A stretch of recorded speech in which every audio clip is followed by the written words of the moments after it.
Werknemers zie je nou 4 boeten het werkterrein een plakje op om te smoken. Maar als het om Friesland Campina leidt, smookt het personeel helemaal niet meer.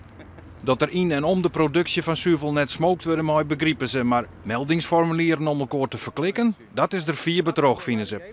Een matenaaierij. Ik vind het best dat de mensen een stuk van je vrij. Smokers mag ik net bij het stek smoken. Dat geldt ook voor de talleveranciers. Friesland Campina wil helemaal net met smoken associeerd worden. Dus iedereen moet boeten staan, maar net bij het stek. Klopt. Dus helemaal de buurt in. Klopt. Ja.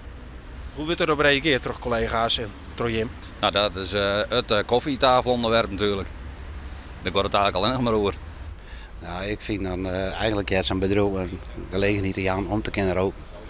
Ja, ergens een rookhok. Ergens een rookhok, ja.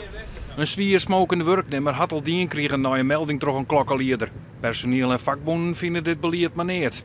Ik doe dat net mooi. We hebben begrepen dat er toch iemand ontslaan is die het pakt is. Ja, klopt. Ja, dat klopt. Is het veert? Ik ga het van jij, ja. Hoe ging dat toen? Hoe dat precies ging is, dat heb ik net vol van mij gekregen. Maar ja, ik vind het heel triest dat het zo maar. Viel je hem dat ook? Dat er een soort van verklikcultuur ontstaan is? Ja, natuurlijk. Ja, dat... ja, tegen me net bij is dat het zo ging, maar... We lieten er een arbeidsrechtadvocaat van kantoor Rotshuizen en Geensen naar Sjen. Nevens hem is het legaal. Bedrijven hadden de plicht om voor een smookvrije werkruimte te zorgen. Het komt nogal eens voor dat een werkgever wel klachten krijgt over bijvoorbeeld roken waar het niet mag. Of over seksuele intimidatie, maar dat men dan toch niet wil concretiseren. En dan moet je dat zo doen. Dit is een vrij algemene formulering, het net specifiek over smoken. Nee, het is gewoon een klokkenluiderregeling formulier. Dus dat kan voor alle misstanden die in de gedragscode van het bedrijf staan. Het formulier is bedoeld om klokkenlierders te beschermen.